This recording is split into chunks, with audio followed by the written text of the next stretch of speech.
नमस्कार दोस्तों, आज की इस वीडियो में हम बात करेंगे कि आखिरकार बहुत ज़्यादा बलगम बनने का क्या कारण होता है। क्योंकि बहुत सारे लोगों को ये परेशानी होती है कि उनको बलगम बनता रहता है, जिसकी वजह से उनको खासा परेशानी का सामना करना पड़ता है। तो इसके पीछे का क्या कारण है? क्या इसको बिना दवाई के ठीक किया जा सकता है? क्या डॉक्टर के पास जाए बिना हमारा काम हो सकता है, या डॉक्टर के पास जाना, उससे सलाह लेना और दवा लेना जरूरी है? इन तमाम बातों के बारे में जानेंगे आज हम इस वीडियो में, और साथ ही साथ इसका जानेंगे सर्वश्रेष्ठ उपाय।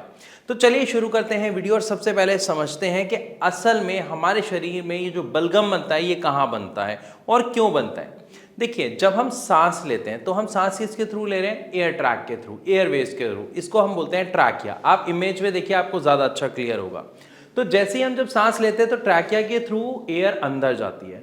उसके बाद जो ये एयर जाती है ये दो पार्ट में डिवाइड हो जाती है, हमारा राइट लंग और लेफ्ट लंग, यानी जिसको हम कहते हैं ब्रोंकस।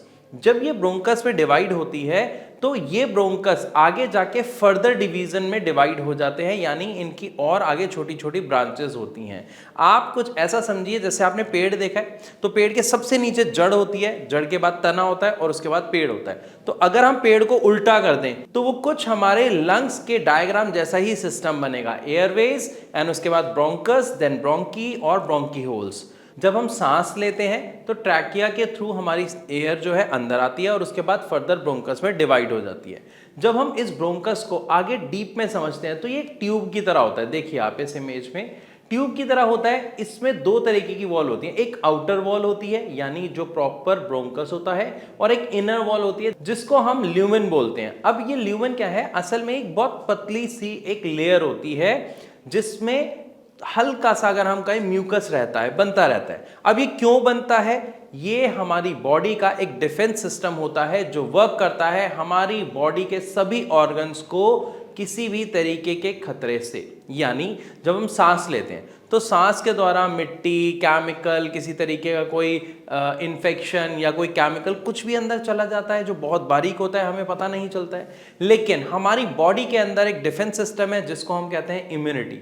उस इम्यूनिटी को पता लग जाता है कि हमारी बॉडी के लिए ये वाला सब्सटेंस हानिकारक है, तो वहां पर वो म्यूकस के साथ ही चिपक जाता है और हमें खांसी जब आती है तो खांसी के द्वारा वो बाहर निकल जाता है। ये एक हमारी बॉडी का डिफेंस सिस्टम है जो काम करता है हर किसी की बॉडी में। लेकिन यहां पर अब हमें समझना है कि जो म्यूकस है ये एक नॉर्मल सिस्टम है और एक बहुत कम मात्रा में बनता है। लेकिन ऐसा क्या होता है कि ये जो म्यूकस है इसका प्रोडक्शन बढ़ जाता है, और किन लोगों के साथ ये समस्या आती है इसको जानना बहुत जरूरी है।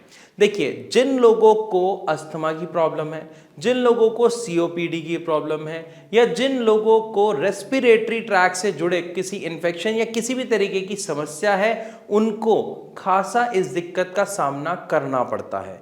यानी अगर आपको बहुत ज्यादा बलगम बनता है, बहुत ज्यादा बलगम आता है, खांसी बनी रहती है, तो आपको ये बहुत स्ट्रिक्टली चेक कराने की जरूरत है ताकि ये पता किया जा सके कि आपको जो समस्या है वो क्या है।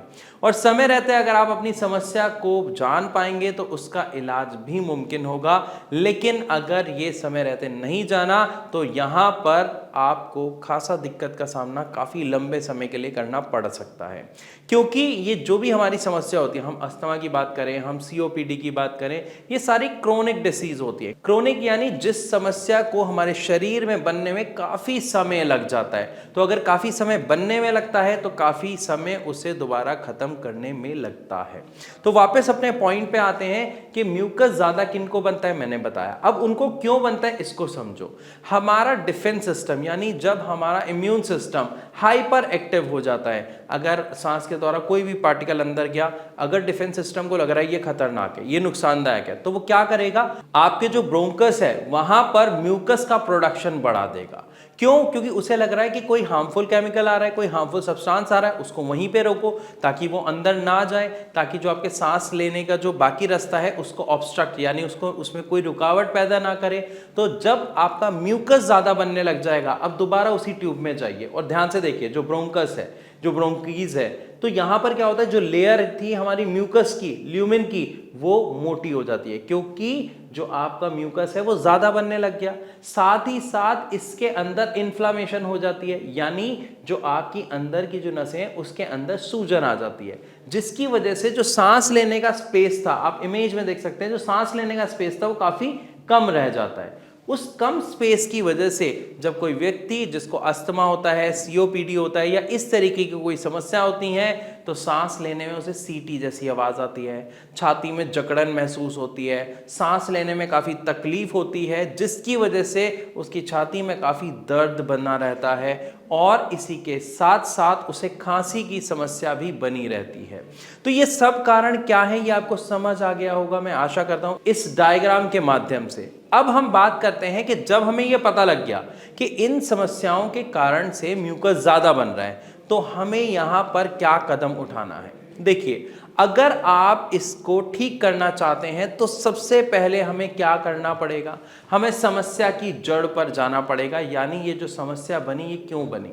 तो यहां पर जवाब आता है कि हमारा इम्यून सिस्टम हाइपर एक्टिव हो गया, इसीलिए वो नॉर्मल चीज में भी एक्स्ट्रा रिएक्ट कर रहा है, जिसकी वजह से म्यूकस एक्स्ट्रा क्रिएट हो रहा है, यानी बलगम बन रहा है। तो अगर हमें वो बलगम की समस्या से छुटकारा पाना है तो सबसे पहले हमें क्या करना पड़ेगा, अपने इम्यून सिस्टम को जो हाइपर एक्टिव है उसको बैलेंस करना होगा। अब हम अपने इम्यून सिस्टम को बैलेंस कैसे कर सकते हैं, देखिए, हमें वो सारी चीजें सबसे पहले सेवन करना शुरू करना है जो हमारे इम्यून सिस्टम को बैलेंस करने में हेल्प करे, यानी उसकी फंक्शन को सुधारे। अब इसके लिए अगर हम ग्रीन वेजिटेबल्स का नाम लें तो वो बहुत अच्छी होती हैं, फ्रूट्स का नाम लें उससे भी फायदा होता है।